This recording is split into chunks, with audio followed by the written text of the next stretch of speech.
Welcome to episode 103 of a master's degree in rolling terribly. I'm your host, Detty, and a man joining me. I'll definitely mix that up, but a man who I've known for over 20 years, a cleric who kept me alive on my sorcerer in 2001's Dark Age of Camelot, a shaman who kept me alive on my warrior in World of Warcraft, a shadow shaman who kept me alive by getting hooked out of lane so I could escape in Dota, and a beetle who's keeping me alive on my bleeding claw. Gaz, thank you for always being there for the what did I say? Liability. Say hi, Gaz. Hi. Yeah, well, I've got a cool new card called Nurture the Detty. You do. And it's like it throws out heals and it What is it gives actually called? regen. And why did you have to rename it? It's called Nurture the Weak. Yeah, which is rude. It's not. I changed it from weak because that would be insulting to the Detty. So now it's not insulting, right? And yeah, it does a heal, does a regen, it gives me an XP, it creates leave. Yeah, it's Like pretty it just does busted. everything. Yeah. It's good. It's like the best heal in the game. Can you do it on yourself? Nah. Do you need So it's heals not sometimes, though? all the time, 100%. Oh, how about, Yeah. you get off your high horse and nurture yourself? Yeah, well, I need someone else to nurture the strong. Yeah, we've established that Well, that's, not a bleeding claw. well, maybe nurture the Gaz. Nurture the gas. I wanted to just on my intro, because I actually had to sit there and think about how long I'd actually known you, and it'd be close to 20 to 23 years or somewhere in that ballpark. Because we did play Dark Age of Camelot, which is a ridiculously old MMO. I think it came out in 2001. And I mean, look, I thought about their whole MMO landscape as I was writing this up a little bit, from the RPGs and the camaraderie and the teamwork and guilds and all that kind of stuff. And then I realized, look, most of our listeners from an age bracket are kind of around us, if not slightly older as well. So they would kind of also know, maybe they had a history with things like EverQuest and MMOs, but obviously more traditional RPGs like the original Baldur's Gate and things like that. And yeah, I just wanted to sort of say, like, what do you enjoy most about RPGs, just in general, as a gas answer? Me? Yeah. I don't know. That's such a big question. What do I enjoy most about RPGs? I like building the characters and kind of customizing the abilities and swapping things like that. That's why of a more modern kind of type I like, say the JRPGs, like Octopath series. Mm. Things that have like kind of job classes where you have the character and then it can have alternate jobs and you can alternate gear and you can alternate abilities. So you kind of this massive mixed bag of like, hey, find how you want to play. And because Mm. it's single player, it's not like, I mean, you can find OP builds, but you're just beating the game, right? But So it's not that bad. Like you find something broken, you're like, "Whoa, I found something broken." Okay, well, I guess it's easy mode now. Now I have to choose: do I do it and make the game easy, or do I not do it? mm, But yeah, so yeah, stuff like that I really enjoy. I think that that's something that a lot of people can probably relate to, is that you get to play something that is very different to, I guess, your everyday life kind of thing. And yeah, especially with like tabletop RPGs and all that, you can really just go absolutely ham with it, go wild with it, and just do whatever the hell you want. A little bit more restricted in games, but like in computer games and all of that, unless Mm, you're kind of cheating. But you know, yeah, I suppose that's probably also why I've always been drawn to yeah, like tabletop RPGs, like the D&D and those type of games, because it is far more open. I guess more open than the games used to be. I feel mm. like they're probably more open now in some capacity, but Well, if you could go what about back, you? oh, What do you I what do think you what do you love? I like. Well, is in which games? Oh, like in RPGs, what do you love most? I like the idea of feeling unique, and I think that that's something that I think I struggle with a little bit with some of the games that come out now, and I think that's more from a balancing point of view. Like Diablo, for example, you pick one of 5 characters usually when the game kind of comes out, and then you're like, oh my god, I'm this awesome, unique wizard. Oh wait, there's another 5 wizards running that way, kind of thing. But I think that's why Dark Age of Camelot, as a MMO back then, had something like 30 plus different classes, so you definitely felt a little bit more unique. And I like being able to be like, oh, we need someone who can do this, ability or whatever. Oh, and I'm like, I can do that ability. So you feel kind of special. and Mm. you know, character creation and all that adds to that uniqueness of, I guess, what makes RPG so appealing to me.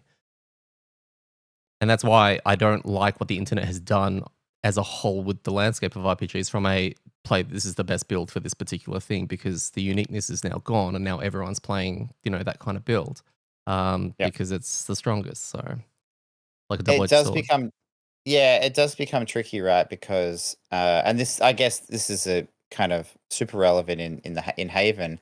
And those type of games where there are a mass of people who have spent time either playing it and or theory crafting it to math out what is the most optimal path to victory, right? Mm, And that might be with a class, or a build or something like that. And use, Diablo as well as an example. If once you get to a barrier and you can't progress any further, then you kind of need to lean into what other people have figured out. And so there's this weird space about like, well, it's all there now, right? But if you go back 20 years, it was there, but it was harder mm, because it was more word of mouth, yes. right? Slow word of mouth. Like, it'd be like, oh, hey, cool, I found this thing. And then you tell someone and it kind of might spread around on a forum, but it wasn't just like instant information. Mm, So yeah, it's tricky knowing it's hard when you know there's something really good, right? And you're choosing not to do it. yeah. 'Cause it's kind of like I'm choosing to play suboptimally, and that's why I prefer to be ignorant to it because then I don't know, right? I'm like, well, I'm building the character the way that I have figured out, and I'm having fun doing that. It's not a competition, so I don't care, Yeah. right? And that's why I just don't look at that stuff Yeah. because once you know it, it's kinda hard to block it out. Yeah, it's interesting. And look, find it's an interesting topic, so I'm just going to continue it for a little bit.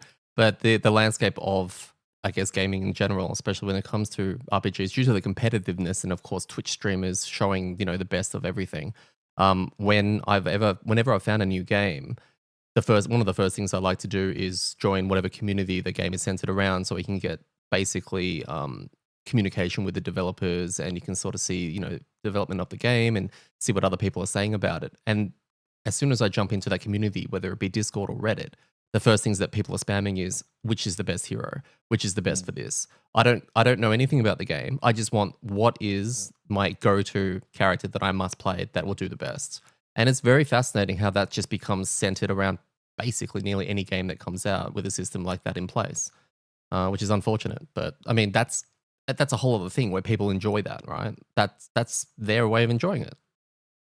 yeah, but it does create a really weird, I would say like environment or ecosystem is probably the word I'm looking for because with the freedom of information, which is great, right? And all these people being able to put out guides and like, hey, here is this thing if you want to play it really well. It means that I think there's a chunk of gamers, a section of gamers, I don't know, but they come into these type of games going, well, I'm used to being told what's the best way to play. So therefore, I'm going to go into this game asking what the best way to play is. And then it's kind of creates a cycle because then you're right. It doesn't matter what type of game it is. It can be a gacha game. It can be a MOBA game or an RPG. Whatever, right? ARPG. It doesn't matter. Anything that there is like information and ways to build your character and or faction, people will go in and say, "Hey, what's the best way?" And then because people are asking that, there's more people to create content because like if you're a content creator in that space, you're like, "Well, hang on, people want to know." Hmm. So then you start creating like, hey, here are the questions that new people ask me. Here are the best characters that you should get in your party, or the best ways you should build early, or here's your early to medium to long. And so suddenly now it's like well, that's what people ask for. But it's like the only way to break that cycle is that one of the two parties need to stop. And I don't think the people who are like, hey, give me all the answers now, they're not going to stop because that's kind of the instant gratification world we live in now. Yes. But the last thing on that, though, I think the thing it's probably harming is that where it's shortening the lifespan of games. That an element of it is figuring out True. and working through that trial and error. So it's like we use Diablo like type games because it's probably one of the most well known. But the Path of Exiles 2, which is kind of currently in beta at the moment, like or alpha or one of the two, whatever. The idea is that people come into it and they go, well, "What's the best? Okay, I'm going to follow this guide. I'm going to build it," and then they play it for a month. And they go, "Eh, the game doesn't really. It's not. It doesn't have that much content in it." Mm, It's like, well, yeah, because you skipped to the end and got all the answers, correct. and then you push through. Like, so people are expecting these really long, in-depth games, but they don't want to do any of the steps that kind of, Yeah. The devs get you kind there. of really can't really do much about it because someone like you have to put the tools in place to actually allow people to have the freedom of build choices and being able to experiment with different ways of playing. Someone will Mm, crunch the numbers and figure something out.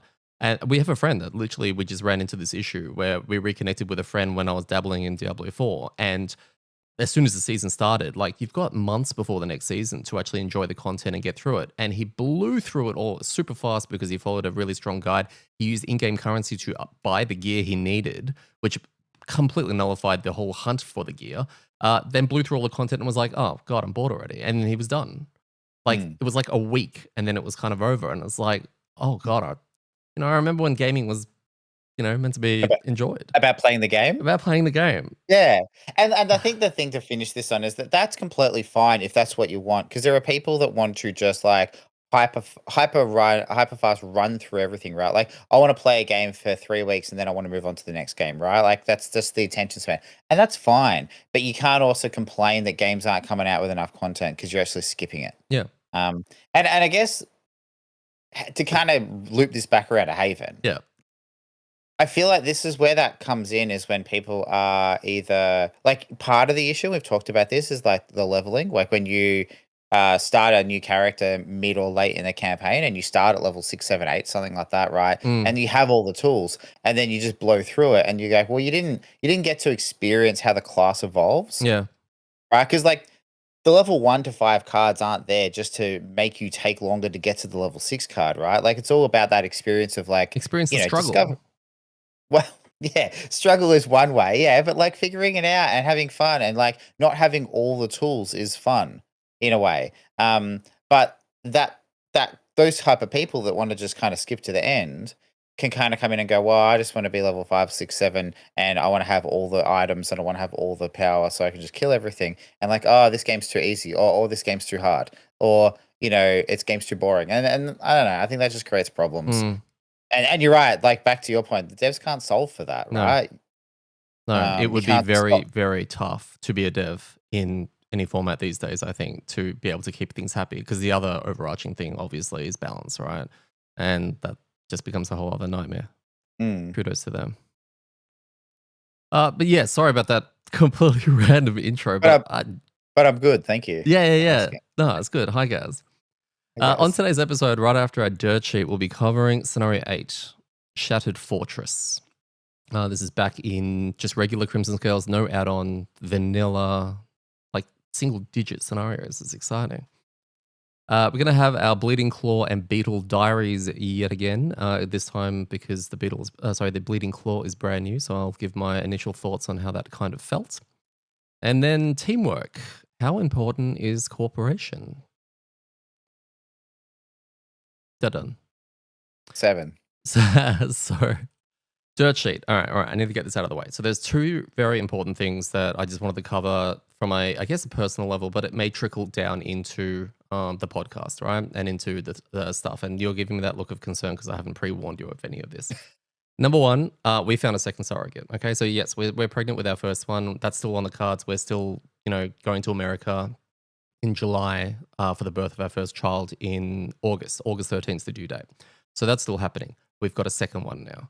So we are currently in the process of preheating the oven. And the reason I bring this up is because this one is located in Pennsylvania, which I know nothing about. So if we have any listeners or anyone in Pennsylvania, can you let me know what it's like and where to go? And I mean, Calvin's mentioned to me that he's very excited for one reason, and that's to go to Scranton because of The Office, which I've worked out is actually a real place, which is pretty cool. So Eh? yeah, we'll go there. But yeah, that's pretty much what we will be doing, and that will be, I believe, at the moment, timeline wise, early next year, which is pretty cool. The That sec- is very cool. the second thing and this is important, and I want to share it, is that I recently was diagnosed with ADHD after many years of trying to, well, not even realizing there was anything technically wrong with me. The reason I'm sharing this is because I'm trialing just a little bit of medication to see how things go with my psychiatrist, and it is a new thing for me, which is leading me to maybe come across as being a bit weird today. And I just wanted to be transparent with it. All right. That's probably it. The reason the intro was kind of suffering and all that kind of stuff. So you're getting a really raw version of me today, which is really fun and exciting. I'm really, really happy that I actually have some answers. And look, there are going to be people out there who are like, this makes a lot of sense. Um, Maybe even my friends who were kind of like, yeah, we always knew. But yeah, it's just a new direction and a new path I'm sort of traveling in, I guess, in a world of self discovery. So I do apologize if I'm adjusting and I struggle to get my head kind of straight. But yeah, that just Yeah. makes me feel better if I waffle on or fluff or anything like that. Yeah, that's fair. Yeah. That's fair. And this is not to downplay the ADHD thing at all, but I feel like, going back to the comment earlier about it's our age and our generation and stuff, I feel like we're from that generation where at school, I had on my report card is a distraction to others every year for basically like 13 years of school. Yeah, I feel like a lot of us are probably undiagnosed with a whole bunch of that shit. So, Completely. no, that's right. We'll just keep rambling along, and I won't take offense when you say, stare at me blankly and say, definitely. Definitely. Like so much sense. Anyway, we'll do our city event and our road event. City event was 73. It was a Trial of Ashes one, actually. It saw the return of Taylor, who we haven't seen because Taylor was a Trial of Ashes character. I really can't remember much from her other than she chewed a lot of stuff and poked people with her staff. Well, Taylor was the one we had to escort through that volcano. Thank you. Um, Moved along, and yeah. Yeah. And she surprises us with a once in a lifetime offer, which was really cool, to be able to master the spirits of water and fire. And she's ready to pass on that knowledge to us. And she makes it sound like this is going to be something that we will forever have and all of that. But no, it's a once off. It's a once off, and you get a shittier version of of these spirits, Yeah. which was really cool. So she gave us a choice: do we want smoke and ashes or water and shield or something like that? And we had to pick Hmm. one. And we went with we had a bit of a chat about this, and we went with the smoke spirit because I think that was more fresh in our memory and it was scarier for us, I guess. So we figured, well, let's just turn the tables and make a scarier one if it's going to be a pet, for the monsters. And well, in a nutshell, how was it? It was pretty lackluster. I'm pretty sure it died really quickly. Um, Yeah, I guess the thing with the two spirits that, like, because we had a look at both, we got the fire, is that they're summons and they have the shield for the water and they have the retaliate for the smoke, but they continue along the same lines as the creatures, which is cool in that they have those until they've acted. I think the challenge we found with that was that because they act before a person, so you got to pick a person to summon them. mm, You got to work out then, well, they're only really going to have those abilities if they go with someone who's going really late. yeah, Now, the problem we had with that was that Phil's really the only person who's deliberately going kind of pretty late most turns. And it just didn't end up in a space where it's like we wanted the smoke spirit to be forward to retaliate, but we also Phil wanted to kind of be at the back and not get hit. So I don't know. yeah. It's a weird combination. It But yeah, was it was all right. like it's got 6 health. It moves 3, which is all right, and it only does one, like attack 1, right? And then it's got retaliate 1, range 3. The water spirit though kind of has 2 shield, right? It's got 2 shield provided it they activate before it does, which Hmm. for some reason I feel like would have been good. And it's also got an attack too, Mm. which I think would have been like really good. But then again, I mean, hindsight, right? Yeah, I mean, I think the water spirit probably would have been better. But the other thing as well, I think that screwed us with the smoke spirit is it doesn't Yeah, fly. I know. So Like, it kind of got clogged along. Like we already have 4 melee characters, and now we have this melee summon that also wants to walk around and so it was just too clogged. So yeah. Anyway, well, hopefully Taylor comes back as a boss and then basically spawns endless amounts of these for us to deal with, thinking, haha, you guys will never be able to defeat these. And we're like, okay. Road event wise, we had road event 34. While traveling through the mountains, we spot what looks like a sleeping bear until we realize it's actually a massive vermling. We recognize it as the same creature that once eluded us in the sewers and decided not to let it escape again. It's apparently snoring very loudly, completely unaware of our presence, and then we have to decide, do we set up a bear trap and wait, which just seems stupid, or do we strike it while it's sleeping, which obviously makes sense, right? So we tried to kill it while it was sleeping, and apparently 4 of us can't handle a sleeping vermling because it basically wakes up and just wounds us all and somehow gets away.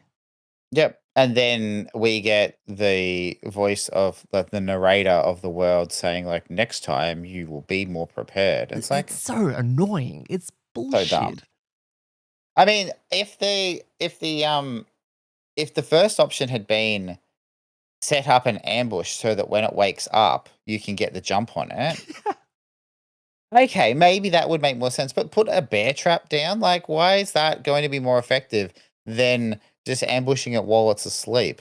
I feel like there's a whole bunch of different ways you could reword this where the decision makes more sense. But whatever. Like it unfortunately this seemed like it was going to be cool and turned into a coin flip. Mm.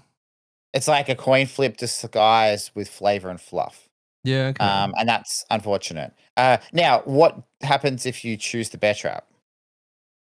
We 'Cause I remember. painstakingly, we sneak up towards the vermling and swing. No, that's the other one. You set up a bear trap near the vermling and eagerly wait for it to awaken after what seems like hours. We wait for hours, right? No, no. 'Cause it's asleep. Yeah, but throw a rock and make a distraction. You know, they do that in video games all the time with the NPC guards. He finally stands up, and you hear a loud snap. You pop out of the bushes only to find that both the vermling and the trap have disappeared. You groan upon realizing it'll take more than a bear trap to subdue this beast and hope to encounter it again in the future. No effect. So, I assume that there is another event in there at some point that we're going to it didn't get us to shuffle one in, so I can't remember when we got the event because this is the thing we found in the sewers. Yeah, I okay. don't know if that put 2 in our road event deck, I'm not sure, I can't remember. No. But I hope we do see it again, and then, yeah, I guess we've just But find a way to but the next event, it's gonna be like you find the vermling and his legs are completely fine with no trap in sight, right? Yeah, well, How are they that's gonna the do thing. that? I don't know. I don't know. We'll just wait and see, I guess. So yeah. Anyway, I think that one was like a cool flavor thing because I was like, oh wow, it's that vermling thing. This is going to be cool. For both to result in no effect, and but one of them you get wounded because you tried to kill it. It just seems silly, but whatever. Well, also all 4 of us got wounded. So the idea is the bear's lying there and all 4 of us have gone right up to it to all strike it with our weapons, and it has done a full, 160 no scope, hit all us in the neck and wounded us and Mhm. somehow got away. Makes And sense. then also ran. Yeah. Yeah. Yep. We're shit. Super shit. Scenario 8, Shattered Fortress. So I've just got a little bit of a recap of kind of why we were here because I actually had no idea and I had to do a dwarf style previously on. So Salandra, if you remember, was that high talking lady that introduced us to the Merchants Guild or the something guild Oh, early did we on. miss out on a cool voiceover for her? I kind of passed it on to Mark, I think. Um, I've stopped voicing her because, well, she hasn't really popped up. So yeah, I've been escaping it. But she wanted us to grab some trinkets for Councilman Roxani, right? In the form of the golden eggs. So we went and got the golden eggs and we returned it to her, basically, or to the Merchants Guild to get delivered to him. And then after returning the eggs, we get approached in the middle of the night by a vermling pup who confirms that Roxani was pleased with our efforts and now wants us to go to the Shattered Fortress in search for a missing quattrel. There's a reward for finding him, and they believe that he's in the fortress. So that is why we're there. Okay. We'd always meant to explore the infamous fortress of Gloomhaven, rumored to hold secret rooms no one's ever looted. Finally, we had our chance. After an extended journey, we arrived well rested and ready, only to find the doors locked. Odd for an abandoned place. A few well-placed strikes with our weapons forced the decayed hinges to give way, but as the door fell, we realized our mistake. A towering automaton stood before us, its glowing red eyes locking onto us. To our left, two whirring turrets aimed in our direction, and then came the monotone chant: kill the intruder, kill the intruder. Looks like we're gonna do this the hard way. Scenario goal: when all enemies in it are dead, the scenario is complete. Nice and clean. Feel like every time we get one of those, we haven't had one in ages, but that's because we just literally did 3 PQ scenarios, I think. 4 tiles, 2 doors. We got ancient artillery, living spirits, and stone golems. Stone golems, are they meant to be the precursor or the what do you call it? Prequel to the automatons, steel automatons? The Steel Wolves, Mm. yeah. Like, yeah, they're just the OG automatons, right? Like, even like, without even going through the cards in their deck, what's different other than the Oh, no, immunities? yeah, I think that's probably what they are, right? It's like how the crabs were in this Yes. before the crabs were in Frosthaven. Yeah, it's just seems weird that they didn't. I guess from the flavor of Unfettered, Algox, and Lurker, Stone Golem got ditched. Quick roll call because I haven't done it in a little bit. Mark's level 7 Chain Helm, probably 90% of the way through his retirement. Would you say having a It sounds blast? like it. He's been telling us he's gonna retire soon for, like, the last 8 weeks, Yeah, so and he's got a PQ that involves killing a particular mob type, like I think a bunch of mm. different ones, but that's becoming an issue for some of them. And he seems to be. Would it be fair to say he's leaning more into the trap element of the character? Yeah, the last few scenarios a lot more, yeah. Yeah, I've definitely. definitely noticed that, which is cool because I mean he's got trap Mm. experience, and we've got a new tank. Well, clearly it wasn't good enough for, trapping to catch this giant vermling that we were trying to fight, but That's an excellent point. I'm surprised that that didn't come into it yeah, at all. Good one, Mark. yeah. Oh, we didn't actually pick that option though. I'm surprised he didn't suggest Oh, no, it. we didn't. Yes, that's true. So we didn't give him a chance to fail. Okay. Phil hit level 4 on the gemstone. He still has the flask in the background, mind you. Now, this is getting a little ridiculous now. We're 16 scenarios in. We've maybe had 1 or 2, I think, scenarios with Inox in it. That seems a little bit strange. Like, Yep. really, I don't know if it's a poor decision-making thing from the PQ department or whatever, but yeah, we've actually gone through the flowchart and I've actually skipped ahead to a bunch of different scenarios to mark off the ones that I can see in the index of if there's Inox in there, and there's so few. Yeah. Like, it's insane. Yeah, it does seem really bizarre. And I know we did the Trial Ashes scenarios, which was what, like 4 or 5 of those, Yeah, I think so, yeah. right?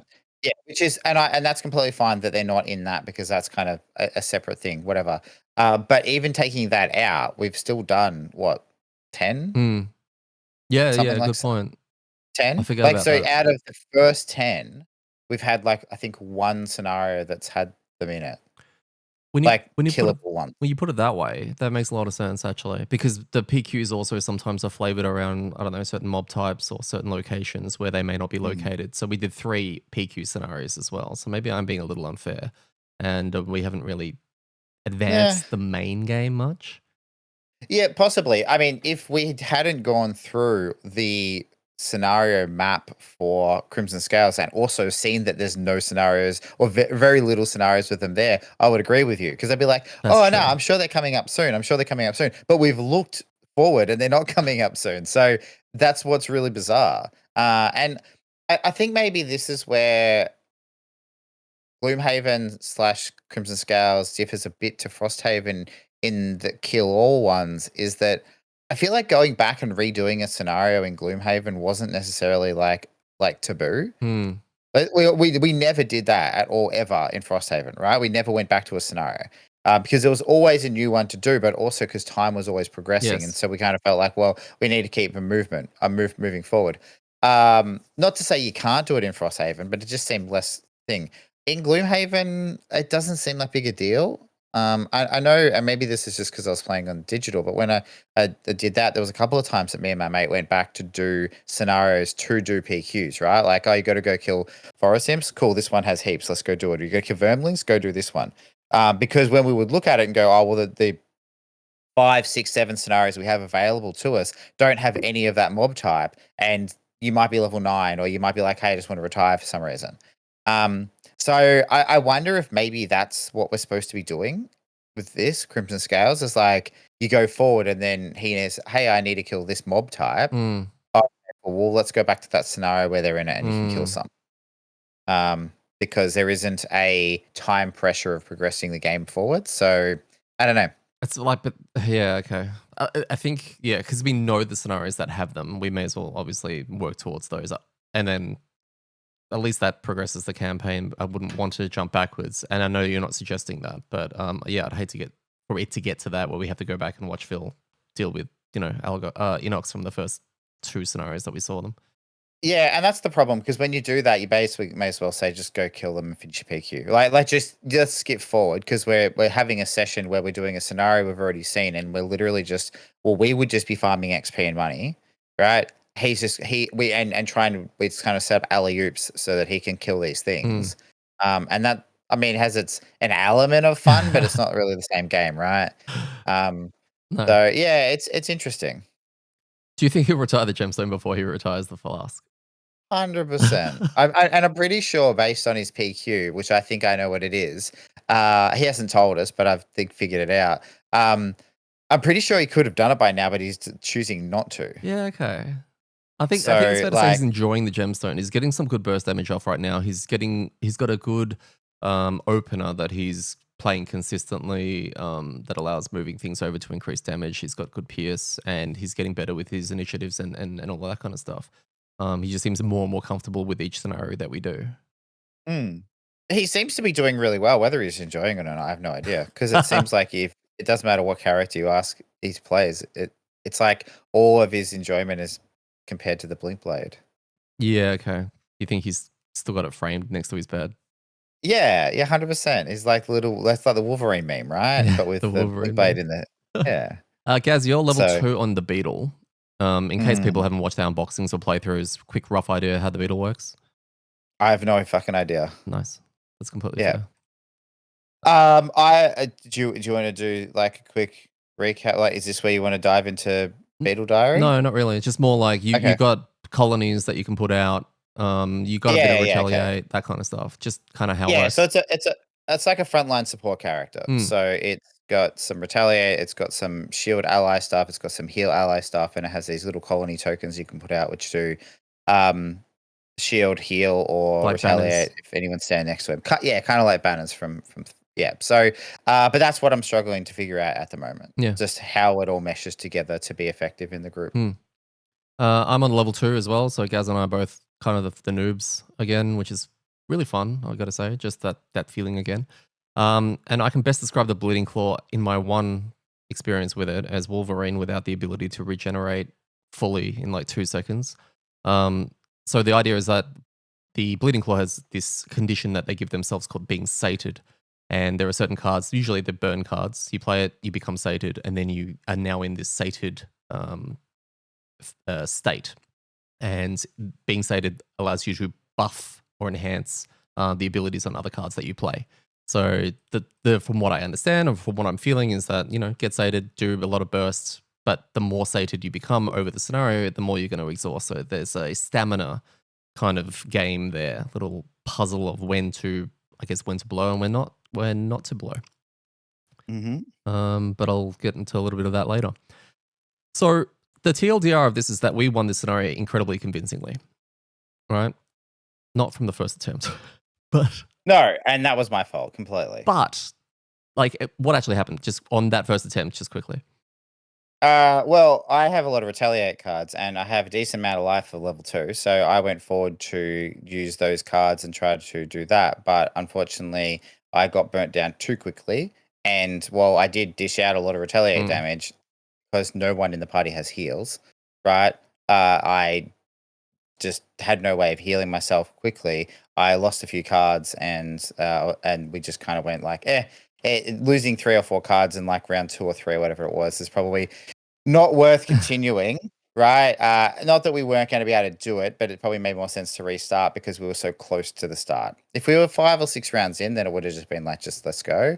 But because it was really quick, also I think dinner had just arrived, so it was like this really kind of clean spot of let's just reset. We'll start again. I won't be a dick, and we'll have some dinner, and then we'll push through. Yeah. So Do you think quite comfortably we would have been fine, even with 100%. yeah. Yeah, totally. Like I probably could have not rocked up, and you guys would have been fine.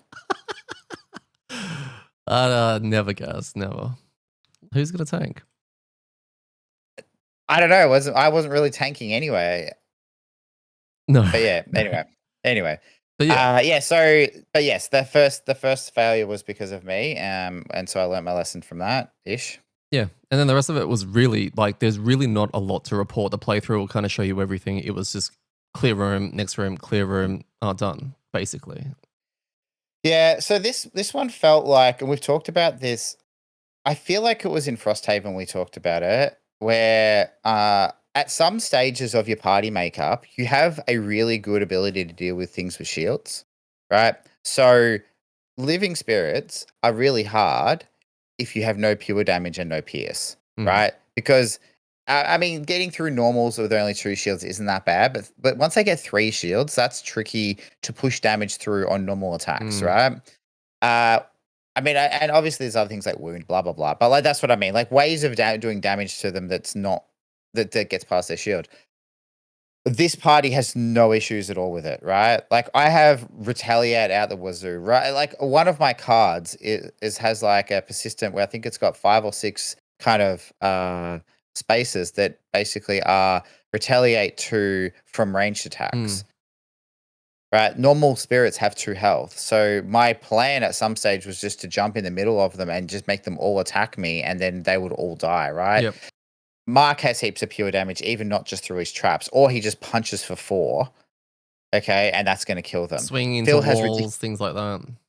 stuff like that, right? Phil has heaps of pierce, he can really nice pierce on command, plus his attacks do usually around 4 damage, so and you even your attacks are pretty good on the new bleeding claw, but also you have heaps of wound and rupture. So those mob types are not a problem for us at all, and I feel like that was like the key difficulty in this scenario. Yeah. Maybe we probably could have bumped the difficulty up, Mm. but that's one of those things that you never know, You never know. right? We'll It's get new always one of those characters, right? halfway through, we're like, yeah, probably this is a bit easy, but whatever. Yeah. We put living spirits in C tier, which was meh, the second from the bottom, basically, last Hmm. year. Do you think they're still there? I think so because I mean, you've got to evaluate every monster in a vacuum, right? Mm. And I guess with something that has a really specific strength and then like a kryptonite that means you ignore that strength, you kind of either have to say, okay, do we have that or do we not? Right? If you have any element of pierce or Pure pure damage. damage, they're pretty meh. Yeah. Right? They don't do a lot of damage. I mean, the curses are annoying. Um, well, they did a lot of damage to me, but that's just because they were pumping it They all into also did a one lot of person. damage to me at one stage as well. That's because they crit Yeah, you. okay, but They hit you still. once and crit you. Like That's a lot it of was like an damage, attack. Gaz. Yeah, it's an attack 4, but like, yeah, that's what I mean, right? Like they can, like any monster can do pull a crit on a attack 3 or 4 and seemingly do a lot of damage. But I think as they go higher level, they're one of those monsters that definitely because they're the shield scales, right, as well as all their other stats, they become a lot harder. Mm. And then having the pierce or pure damage becomes a necessity, not just a well, if you've got this, they'll be easy mode. It's like, well, if you don't have this, then you can't deal with them. Mm. And I feel like that's probably where they land. So C is probably fine. You could be C pushing into like a B. But if you don't have any pierce or pure damage and they're like level 5 mobs, they're probably like A tier, Yeah. right? Like they may as well have infinite shield. Yeah. I think when you've So got packs of them and then you're playing with a 4-person party and they're cursing everyone, um, it's a crap feeling, especially when they can pull that twice. As something that I don't know, it just irritates me how much curse spamming they can come from it. Something I wanted to talk a little bit about this particular scenario in that first room was the way it was set up. Right, it's 2 tiles from memory. I think it was 2 tiles together. The artillery, which are known for being in really annoying places, were up front, which was interesting. You had a steel golem, stone golem, sort of next to them, and a spirit on the side, and then you had a pack of spirits towards the back of the room, and another elite stone golem. And it just got me thinking about placement when designing this scenario. how much weight do you put on interesting locations of I'm going to put these here. Normally we expect artillery in the back, right? And the stone golems at the front. But I thought it was really interesting that the artillery weren't. They were next to each other, blocking kind of the pathway. And the Mm. spirits then kind of had free reign to kind of get on top of us because the artillery have a lot of health. And then the stone golem. And how much importance would it be for designing that room just to make it different or make it difficult in, where they're placed? Yeah, I think it. Yeah, it's a good point. Like I hadn't thought about the positioning much, and I think it's kind of cool having the cannons up front because you're right. They do have a decent amount of health. They've also got a couple of push abilities and Yeah, immobilize abilities. So yeah. like they have the ability to get in your way and be a decent roadblock without most of the range characters. Like your archers or whatnot. While they pump damage, they are usually pretty squishy. Mm, So and they also move away. Right, because these don't move, it means that they're even if you get right up in their face, they're always going to be blocking that line. yeah, So yeah, I think it's a cool addition, yeah, like a cool way of doing it. yeah. I don't know why that came to me. It was just more like when you've got kill alls with rooms, I think it would be a lot of fun when you know what enemies are going to be in there from a design point of view, where you're going to place everything and how Mm, different you can make each scenario feel just from moving a couple of hexes, even with the same mob types. How much of a difference that could make. yeah, yeah, 100%. Yeah, winner, winner, chicken dinner. So that Yeah, was fine. We wasn't really much exciting going on in It this really one. wasn't, and I mean, look, we can go into thoughts now just quickly. Mm. Did that bother you? No, not necessarily. I mean, this is a palate cleanser scenario, right? We used to praise these ones in Frosthaven because they were usually we would experience them wedged between like multiple scenarios that were like convoluted with special rules, and they could have been good or bad, or there were scenarios that came down to the last card flip, and you don't want to do too many of those, right? No. You can't live your life on the edge all of the time because it just becomes either normal or stressful or whatever. So I don't think this is a problem, and this is probably well placed for you playing your first scenario with a new character, Mm, right? And also me trying to figure out the fuck I'm doing with the beetle. So I don't think it was a bad scenario for that. But it's just a forgettable one. Like this won't be in my bottom 10 scenarios. But I probably wouldn't even remember it when I flick through the images of the map to work out my top 10. yeah, okay. I think that's completely fair. It was a good training ground, I guess, practice for getting our abilities off. Having all of that pure damage that you mentioned earlier from our party setup did make it a little bit easier, I guess. But yeah, you're right. I probably won't remember this, unfortunately. And I think they're like, I don't know, there's follow on scenarios from this chain, Yeah. right? Like this one after. Yeah.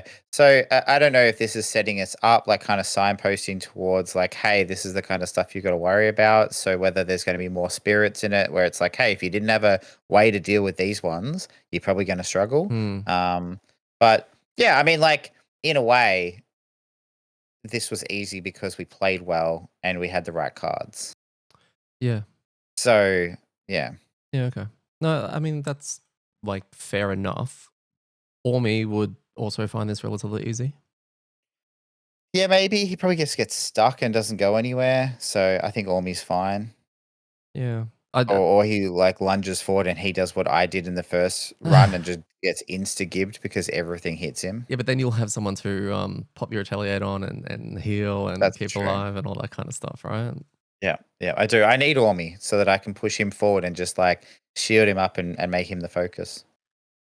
We got 2 items for completing this scenario. One of them was for the chest, and one was for actually completing the scenario. I want to talk about items not this week, but probably next week, as we've seen a whole bunch of different ones coming from Frosthaven. A lot of them Mm, being from Gloomhavens, and a lot from Crimson Scales, and just sort of going through kind of how we feel about them because some of them feel really very interesting. Like, and to me, the Gloomhaven ones feel very interesting because I can't remember them. So mm. it's all kind of new to me. For opening the chest, we got I think Drake's Blood, um, which was during your turn, remove all positive conditions from all enemies within range 2, and this can be used on enemies that have invisible. What were your thoughts on that? It's 15 gold, right? This is like one of those utility belt slot items for those that have listened to our Yeah. Hitch and Shits item reviews from Frosthaven. one of my kind of key things was there needs to be an item slot that just has this kind of utility stuff. So it's the remote beetle that I've got that opens the door, or in Frosthaven, there's like a pole that you can use to do that. It's things that are not game breaking or impactful, but are cool utility things to have. Mm, So, like someone having this without having to use one of their bag slots, which are probably one of the most kind of competitive slots, would be cool in case you did come across that one instance where a monster becomes invisible and you want to remove invisibility. mm. Like, that's so niche. And having that tool to deal with that situation would be cool, It's right? yeah. But you could be carrying this for like 20 scenarios and never find a really good use for it. Yeah, because there aren't a lot of positive conditions that monsters will put on themselves, with the exception of Bless, which is annoying. Invis is the main one, and probably Strengthen as well. But Mm. it's not like I see them using Ward. I'm not really seeing a lot of regen. So yeah, really niche. But I mean, pretty devastating when you use it against a whole bunch of imps who have just strengthened all their allies and all of that, which could be kind of interesting. I don't know what I'm going to do with it. It's not really worth selling because it's like going to give me what, 7 gold? Yeah. Yeah, I think like a cooler version of that item that might see its way into being taken as an item, right? Rather than just not or want to fit in some weird utility slot that doesn't exist, is if it interacted more with the printed text on the monster's card. So right, like things have innate shield or innate retaliate or things like that, right? So you know how you have those items sometimes like put one of your tokens on this thing and it loses flying, or I think there's one in Frosthaven that's like a card. It's like you play it and then that elite monster has like -1 to attack for the rest of the scenario or something like that. Something like that would be cool that you could use this onto a creature and it like loses all its innate abilities, Mm, right? So basically just yeah, it only has what it has on its AMD. I could see that being helpful, right? Maybe it loses all positive conditions, including invisibility, and also it loses all printed bonuses. Because then it's got use outside of the niche case of, hey, thing got strengthened and I don't want it to have strengthened, or invisibility. mm, Um, or the other way that you could make it really cool, right? Because we were just redesigning this of thing, and course. I'm just thinking, making stuff up as I go. Love it. Is you steal the positive, Ooh. um, right? Because then you can kind of hunt. I mean, again, you're only really going to be able to get strengthen or invis, but then you can kind of like, take it. And if you see the type of monster that does those things, you could kind of go like, "Oh, I'm going to take this because I'm going to steal myself some strengthen or invis." So Mm. that would be cool as well. Yeah, okay. I like that. Let's just steal the innate shield 6 or something like that from something, right? Or innate. Oh, not steal the No, no, no. innate. I know. Like, I went one step yes, yeah, further. yeah, yeah. Yeah, you combine them all together, right? Yeah, yeah.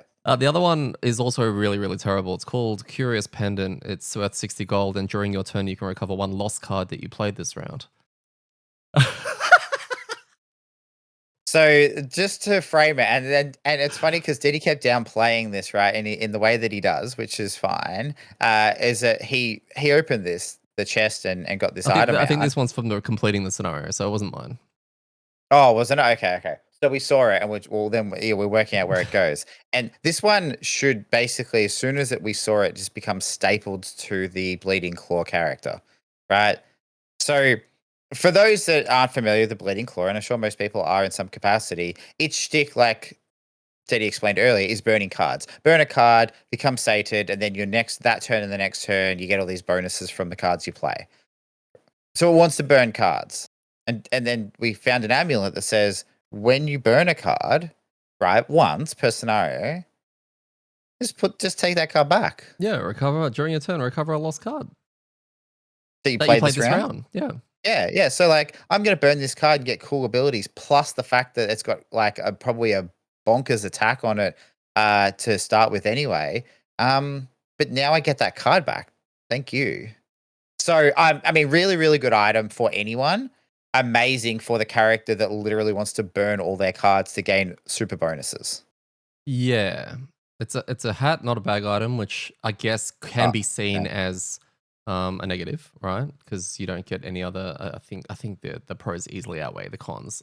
It's taking me back to the mirror, the glass mirror, broken mirror, whatever it was called. Mm, from Frosthaven, but that one required you exchanging a card, so you blow the item, and you blow a card to then bring back a lost card of equal level, I think, or lower than the card you're burning, which Yep. there's a bit of a cost there, whereas this one's just flat out, it just needs to be within the round that you use it. Yeah, this is the we patched the game because it was busted version of the item, right? Like the mirror is like this utility item that lets you better play around your lost cards. This one's just purely like a stam potion, but for lost cards. Remembering that in this version of the game, stam pots give you 2 cards back, and greater stam pots give you 3 cards back. So in comparison, that card that you're holding there makes a lot of sense. Yeah, no, that's fair. Like this is also a Crimson Scales item, right? It's not actually from Gloomhaven, which I thought was interesting. I just like, do you think it's a necessary? It was necessary to design and put this in the game. I think it's fine. I mean, there's other broken shit. Like, I'm sure it's not the most broken item. And the thing is, as well, it's not getting a card back. I mean, essentially, what you're doing is you're giving yourself more stamina, right? And you're able to potentially use, well, let's say you particularly, it works really well for, but any character. Any It's character. just lets you reuse a burn card. So that just means you can get another powerful attack or effect out, right? Which is good.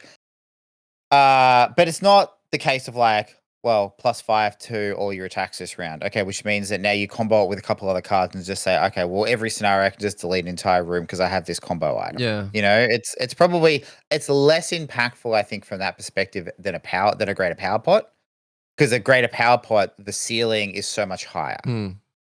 On your character particularly, I think it's quite good because it doesn't fix a problem, but you overcome one of the weaknesses, which, as you said at the start, Yeah. you're going to burn cards to get sated, but now you get one of those cards back, so you don't actually run lower on stam. You can kind of activate your cool sated ability without actually slowing yourself down. Yeah, no, So, that's fair enough. I just struggle to see, like, I think my issue with it is you've got a whole bunch of niche cards. Literally the one that we read before, the Drake's Blood, right? Incredibly niche, but uh, can be used. There are items out there that just can be used if the right situation plays up. There is never a world where someone's not going to be running around with one of these, surely, because every character can benefit fairly strongly from it. Unless a character comes out where it doesn't actually have any burn cards, right? But then you're still getting a card back from. Oh, would it work for? No, it probably wouldn't work for resting, would it? When you rest, you for burn a resting, card. I don't think so. Well, Hmm. what's it say? During your turn, recover one lost card you played this round. No, it would. Then, oh, but it wouldn't be Played. played. Yeah, okay. Yeah. Yeah, the only thing that I wonder with is persistence because there's a difference between played and when they go into your lost pile. So maybe it doesn't work on persistence. So Yeah, interesting. but that just means that it's not the best for all characters. I think that your mileage varies depending on how many powerful burn cards you've got. Because I was thinking, like with the Galaxy, could you use this with Force Field, right? Could you Force Field, and then when it runs out, you just get it back. But I think that if it's being specific to the wording of played this round, unless you played the Force Field and it all got burnt the round you played, right? Then I don't know if that I counts. actually don't So, think it will. Actually, yeah, I think you're right because it's not. so It's not. You're not recovering the lost card that you're playing hmm. in the round that you're using. Because even if you use it in that one round and it gets blown through, like with force field and this as an example, you can't. You would have already played it, and then it's been burned through off your turn, basically. Yeah, because you can't use it not on your turn. Hmm. Yeah. So persistence unless you well, I mean that's the difference. It would work on persistence that you yourself can burn through, Hmm. right? So if there's a persistent you play and then it's got like I don't know, like the Geminate one that used to play where it gives you +2 to your attacks. Like if you played that and then burnt it and then got your bonuses, you could play this and get it Hmm. back. But that's super clunky. But yeah. So I agree. This card's a must take. All right. I like the fact that it takes the head slot though. Yes, I like that too. I like that too. Because I was very much like I've only got one item, so I was looking at like eagle eye goggles or something like that. But I guess I have to deal with this broken card that's gonna make me last longer and all that kind of stuff. Um, I'm sure there's some other busted card like that says, "Hey, wear 2 hat items." So, get a second head. yeah. Guys, your three scenarios now in with the Beetle. I was going to give you a break this week when it came to Beetle chat and your Beetle diaries, but where are we at? Oh, I think I said it maybe after the session. I feel like understand how to play this character less than I did 2 weeks ago. Okay. Uh, my priorities or my focus has shifted a little bit. Like when the first scenario and maybe even the second scenario I played, I was really just focused on get XP, get your milestone done, get money. Mm. That's it. This scenario is like, okay, well, let's start trying to work out how the character works and start trying to do things that are effective. And that resulted in us having to restart the scenario. And then even the second time around, I found myself on 1 HP standing next to my bees, just going like, slowly, let's heal 1 HP at a time. I think my conclusion is that at least at this level with the tools I have, so I just hit 3, right? And I have to pick a card, and I think I've picked it. But I think my conclusion is I have to play it more as a frontline support than a frontline. Meaning, what I'm probably going to do is have a chat to Mark about getting him back into the front line, Mm. and then being able to put shield on him, retaliate on him, heals on him, things like that. Yeah, so because Um, he can actually recover much quicker than you can with his, like, he doesn't have a lot of shield and all that kind of stuff, but his way of burst healing back up to full allows him to remain in the front line a little bit longer, maybe. Yeah, Um, 100%. Yeah, that's exactly it. And I think the other thing I need to remember is that, like, I have a combo, like level 1 combo, where I can basically give myself retaliate 4, right? So I move 2, and I give myself retaliate 2 if grass is up, and then I can give myself retaliate 2, right? With the top and bottom action, which is cool. I need to realize that even if I only hit one thing with that, that's still 4 damage that is pretty good. yeah. Right, like, but when you do that and you play Retaliate, and you've done that, you've played Retaliate a Yes. little bit when you did the Astral, you feel this need of like, I need everything on the board to hit me as many times as it can, Yeah. right? And then they do that, and you're like, oh, my life is really low. Yeah. So that's what I've got to again get out of the mindset of like, okay, I need to be getting hit by many things all the time. Because I don't have the mitigation, and I don't have the the self healing. Yeah. Okay.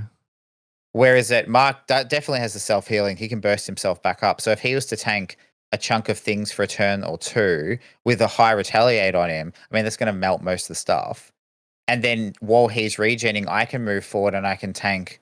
I can off tank some of it, right? Like I can move to the side to tank 1 or 2 Yes. things.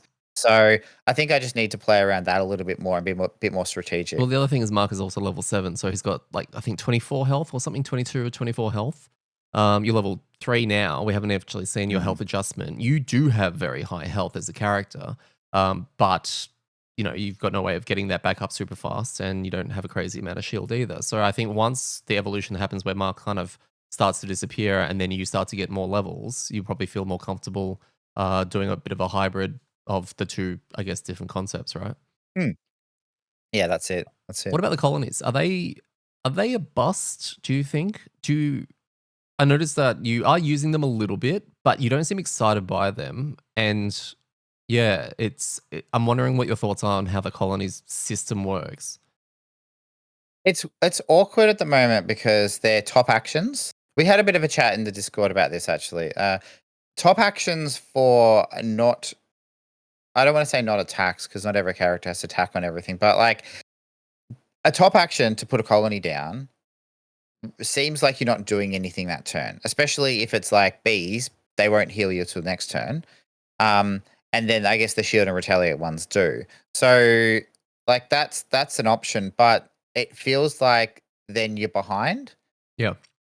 So at the moment, I haven't found the most use. The other problem I've found is that up until now, I only had one way of moving them, and that was again with another top action, right? So I've got a card that does a loot 1, and then I can move a colony 2 spaces, two hexes.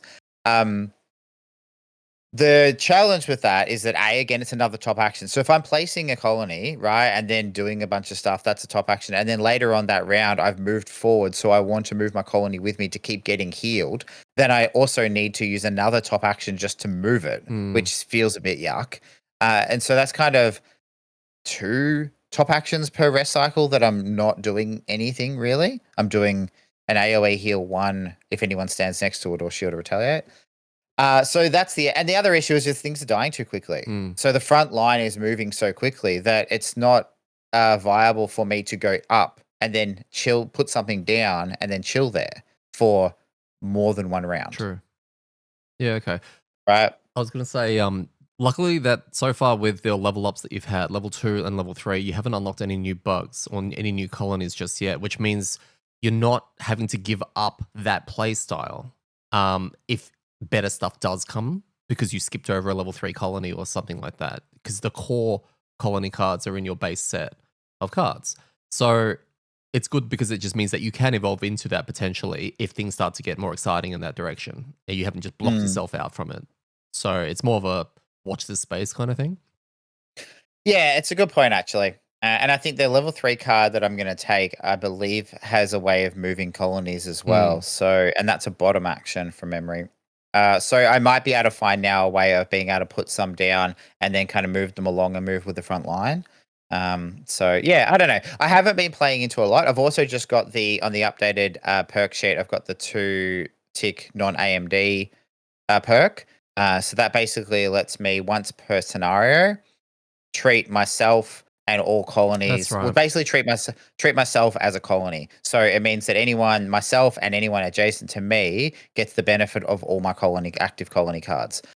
So that's potentially a way of being able to utilize some that I play early and then we move past. Mm. Um, Again, it's probably not really going to help. It could, I mean, yeah, there's varying degrees of usefulness with that, depending on what I have out.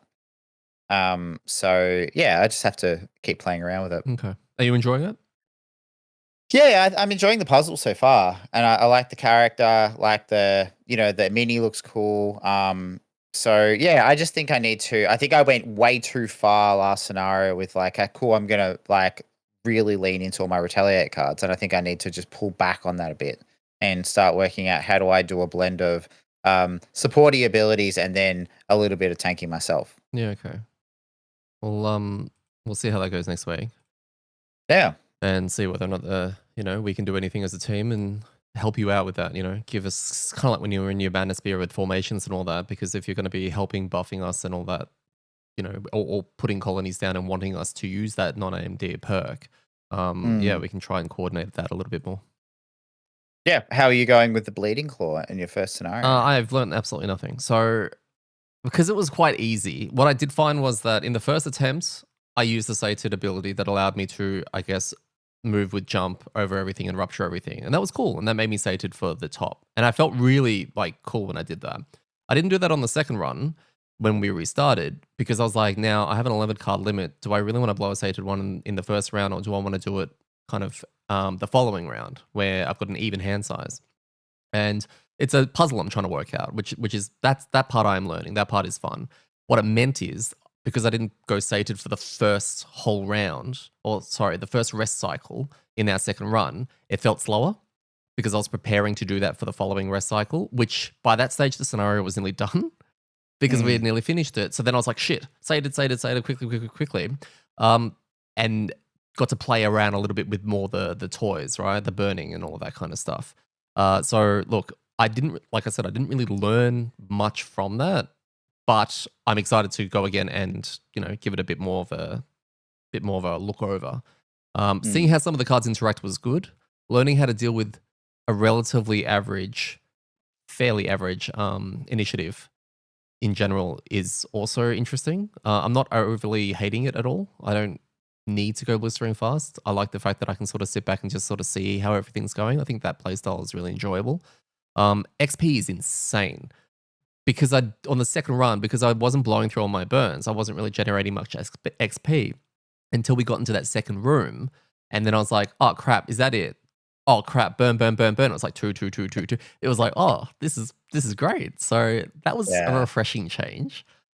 But yeah, as overall, I'm looking forward to getting a couple more items because right now I'm only using I think the crossbow from the PQ scenario that we did that allows me to get advantage on my next 3 melee attacks against a monster with a condition on it, a negative condition on it. So that's been, I think, quite handy. I forget that the persistent items are mandatory. So, and I've got a card that has advantage with the attack. So I got to be mindful of that I'm not, double dipping.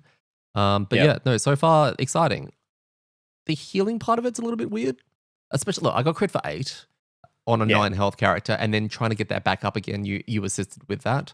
But then I had to eat a trap, which may or may not piss Mark off if they're his. Now this was not one of his, but I know that his whole thing is working also around them, so I think that we're gonna might step on his toes. Mm, But look, Mark, if you are frontlining and you're taking the hits, I don't need to eat the traps to heal. that's it. Ah, but I no, think you should be okay on healing because you have a little bit. And again, unless you're getting crit, because you were fine. Like if that, again, just in a sliding doors moment, if that crit is not a crit and it's a 0, then you take 4 damage. So instead of going from 9 to 1, mm, you go from 9 to 5, meaning you don't need to eat the trap. You can just do like one of your other little yeah. heals, right? And with my heal on you as well, that you stay up.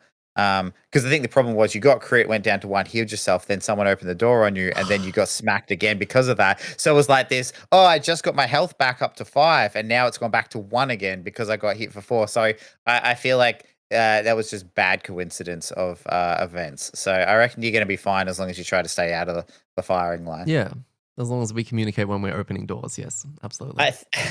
It feels much like the same level of you staying out of the firing line as you did with the early what's it called? Vortex.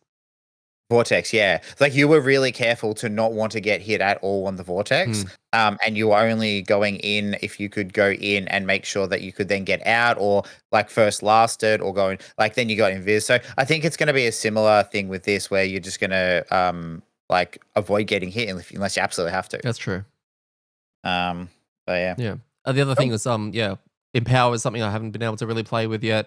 It's going to be one where I think the AMD is going to really define it. Once I start fleshing that out, it's going to start feeling a lot better. Right now, it feels very default with the flipping of attack modifiers. It's not the most exciting thing. But yeah, getting filling the deck with the empowers, the rolling is going to be really really nice. I'm looking forward to seeing how big I can make it. Well, that plays into the chaos you love, right? Like you're gonna be Yeah, adding these cards in there that may not come back up at all because you could just keep not drawing them, or alternatively, you could just roll into 20 damage. So yeah. Hopefully, sounds we're good. gonna get some Well, highlights coming up, right? my prediction is that in about 3 to 4 scenarios, and then onwards to the life of the Bleeding Claw, we are going to have a new timer, and it's going to be called the Detty timer. And that's going to be at some point you're going to decide like I'm going to go off, and then we have to just like go, oh well, I guess we only have like 3 or 4 rounds of the scenario left, all right? Yep. And that's my prediction is you're going to be the new Blink Blade. Oh, okay. That's an interesting prediction. Maybe maybe we have that chat about bumping it +1 again. Back to the beginning of Crimson Scales when Yeah, I don't think yeah. it's a You're bad going to be idea. like, oh guys, I feel like I'm too powerful, and I need to raise everything. Like, and we can go back to that conversation of like, yeah, Love it. yeah. Do we do that? Yeah, exactly. So no, it should be good. Should be good. Teamwork. Do you want to take us away with cooperation and teamwork, guys? Yeah, well, I think there's been a couple of elements that we've touched on in this chat so far that kind of feed all into this. But I was having a think, and I think we were talking about this. I don't know, on off at random points in the last few weeks about teamwork and the requirement for teamwork. We've touched on it depending on what characters people are playing. Our group has different amounts of teamwork. And if we go through our Frosthaven campaign, we've kind of gone from none to heaps back down to none. And we always have to be conscious that, like, sometimes we're just all playing super selfishly. So I wanted to open up the conversation and have a quick discussion on teamwork in general and how it fits into the Haven series, right? So I guess the first question is, do you think that teamwork is an expected part of Haven, Yes. right? Like, is the expectation that you are all going to play together and try to work together to solve the Yes. scenarios? Definitely. Yeah, okay. Definitely. Cool. 100%. Because it's okay. So most of the characters are designed to function on their own, right?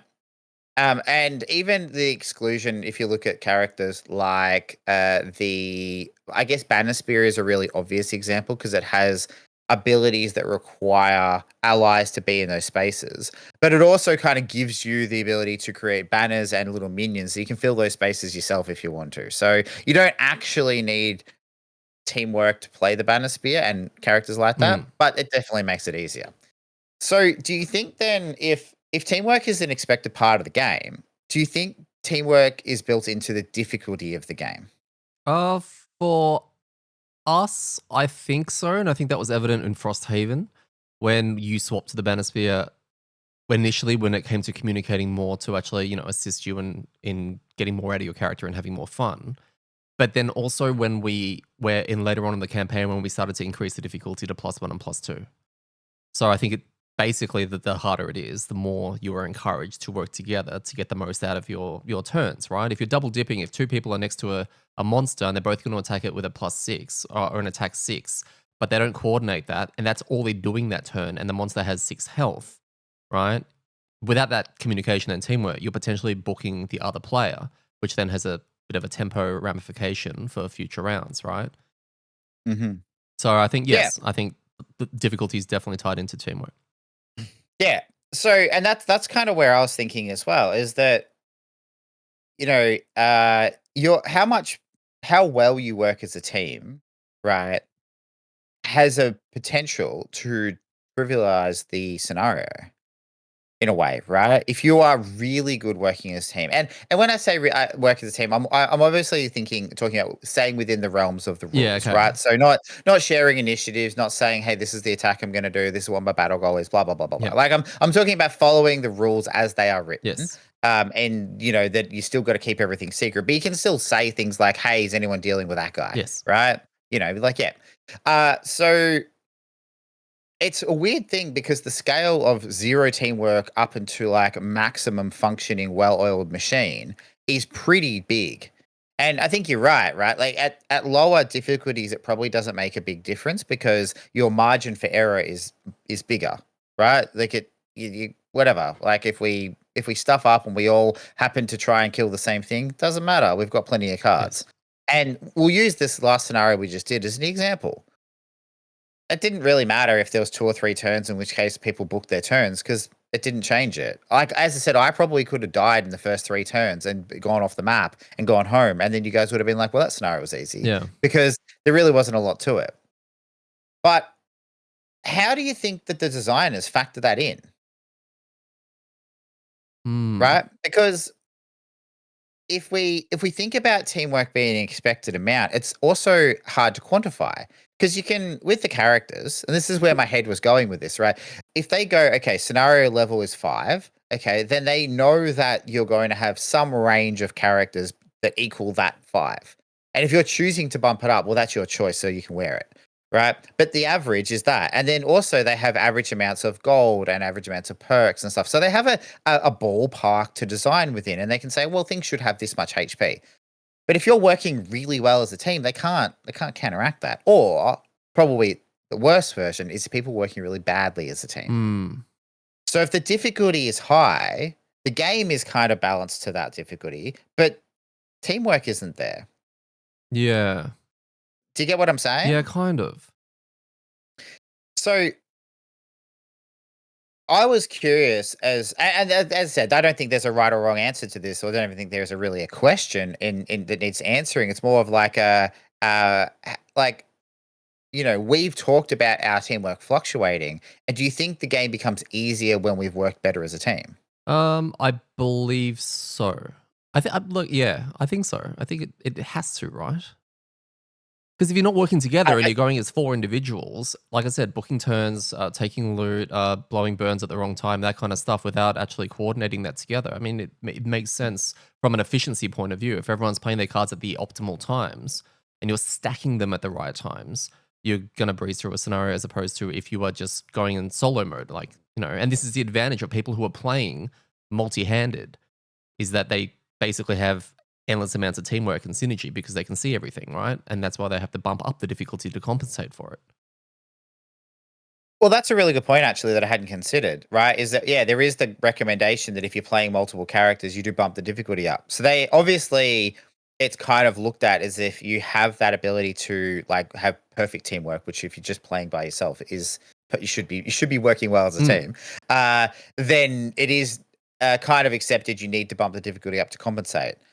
So it's interesting to work out because you can't quantify. Like, there's no value on teamwork, so it's hard to know when we are or aren't. So, I mean, we've talked about, you just brought up then maybe it's time to bump the difficulty back up on CS.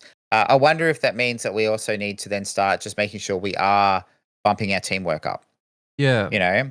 Well, And I guess to define that, right, what I'm talking about is like considering what other people are doing in the situation they're in, right? Like, is someone about to get booked or is someone jumping in to do something silly? It's not doing super selfish stuff like, hey, I want to do this really cool attack, so I'm going to jump into the middle of these things and, oh, I did it, but now I died, mm, right? It's talking about your tactics and strategies without obviously telling people what cards you're playing. Also choosing some support abilities that might not seem as fun, but they are better for the team. It doesn't mean you have to play a support, but it's like, I don't know, on my Galaxy, I took the mana potion yeah.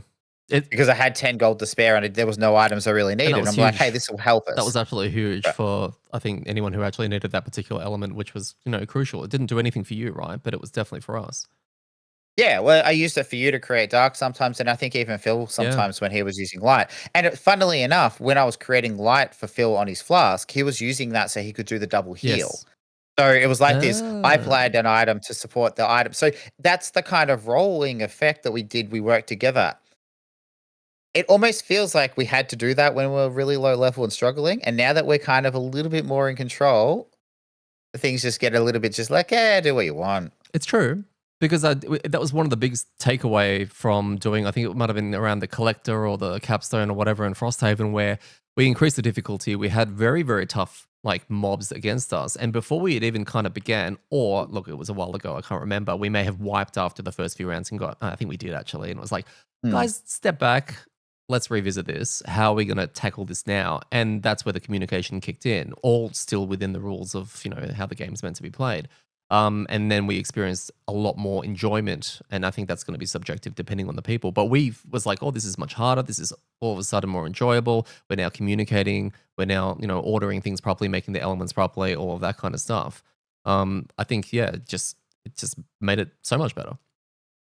Yeah, yeah, and that's a really good example, I think, because we had a very stark contrast in that scenario between kind of just doing what we wanted, and we were still talking about stuff. Like, it's not like we were just all silent, playing our hands and just doing whatever we wanted. We were still like, "Oh, we'll go to this room, we'll go to that room." Whereas at the next run we had at that, I remember was the one where you were like alley ooping up the brittle so that I could do massive damage on with the That's shards right. and just basically just like melt stuff, which went really well, as you could imagine, that when you're trying to stack like, "Hey, this is the attack that does ridiculous amounts of damage based on the number that I pull," uh, it worked really well. So, yeah, but that made it easier, but we were also playing it on, like, +2. So, I think it was kind of like we needed to go to that Yes. level because we needed to close that gap, right? Correct.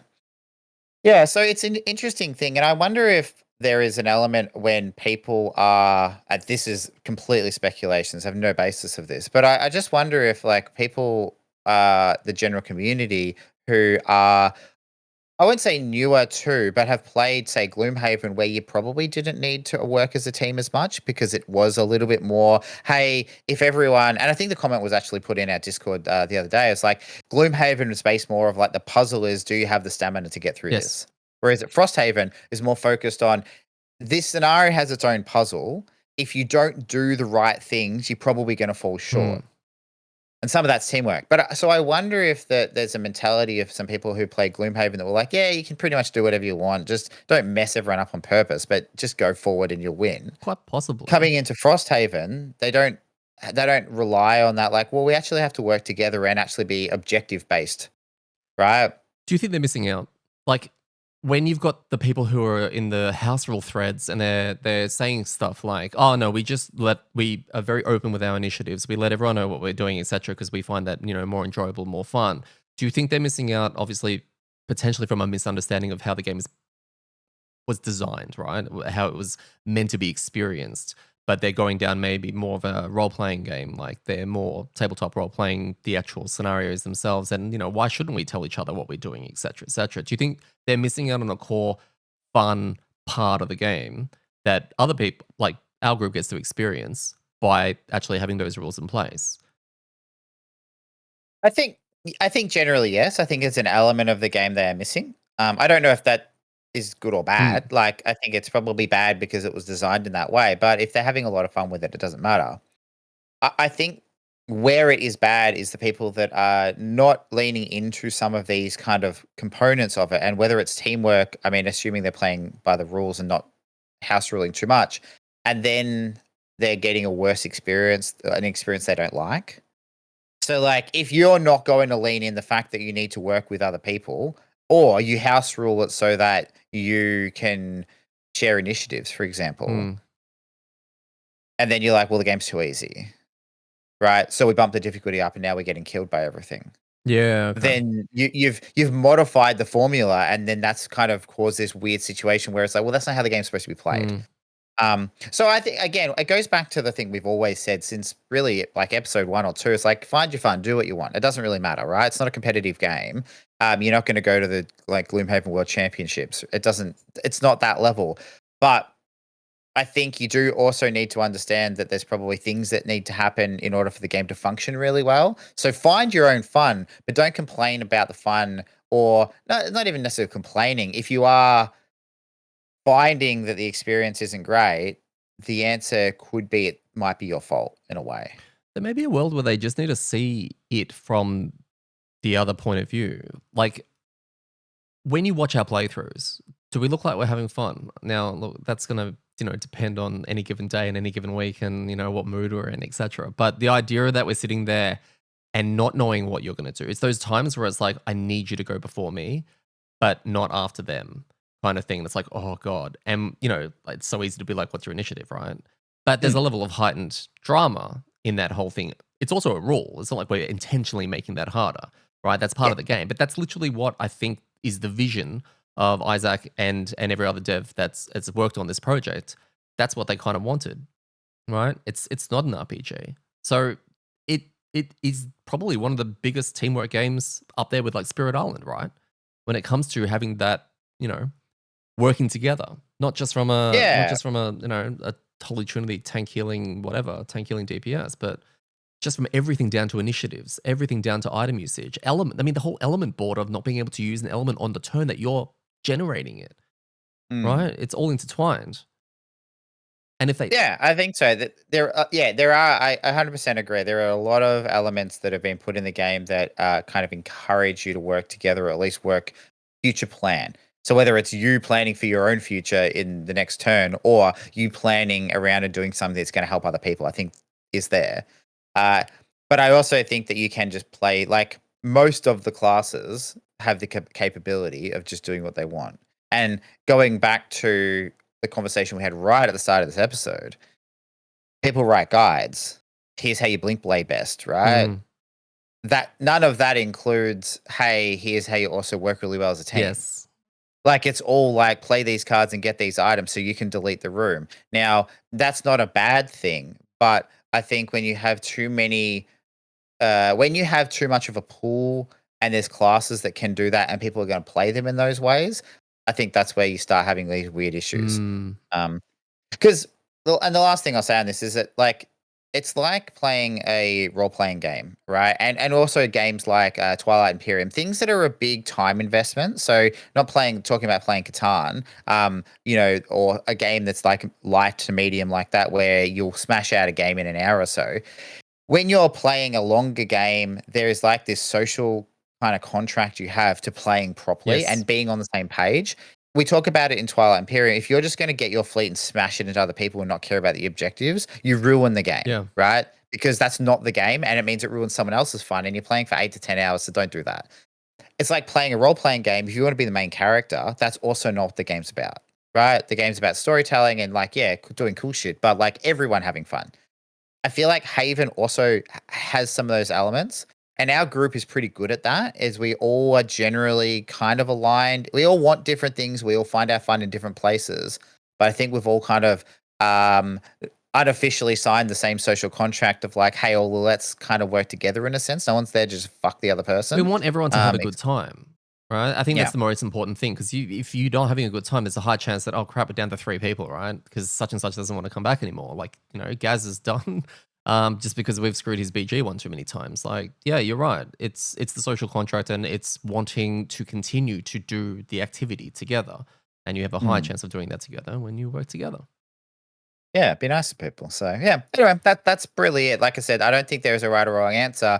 But it was an interesting thing because I think teamwork is something that it's very rarely talked about when it comes to the performance and or difficulty of the Yeah. game. We talk about difficulty, we talk about classes, we talk about how things are played, we talk about raising difficulty up and down. Like, when it's too easy, maybe we're just working too well together. And that's an indication that we need to now bump the difficulty Which the up. game has already built in a way to deal with that. Yeah, totally, right? But the thing is, if our group is going to bump the difficulty up, we can't all then go. We have to be super conscious that we're making it harder, and we need to at least maintain the base level of teamwork and communication we've Yeah. got. We can't go worse, No, God right? no. We can't go. Well, no, because that could be a symptom, right? Oh, okay, it's harder. Okay, so Yes, I individually, get you. I need to play harder, Yes. right? Like and I guess a lot of team sports and team games that people can suffer from that. They go, "Oh wow, this is a really important game. This is a really hard game. I have to be individually do more." When actually it's probably like, "No, you just need to be even better as a team." Mm, Right? And so I think maybe that's an element that doesn't get talked about a lot in regards to bumping up the difficulty, especially playing with 4 people. yeah. So, No, I yeah. love it. Anyway, No, well done. Yeah, sorry, my head's all over the place. Uh, that's all right. Just say, no, no, yeah, it was definitely. definitely harder to focus, which is definitely weird. But no, it's been a very fun day so far. That is all time we'll have for today. Join us next week as we hunt for more oozes or imps or whatever else Mark needs as we travel across Mordor in search of some fucking Enochs. I've been your host, Eddie, and I've been joined again by Gaz. And remember, when it comes to rolling terribly, it's all in the wrist.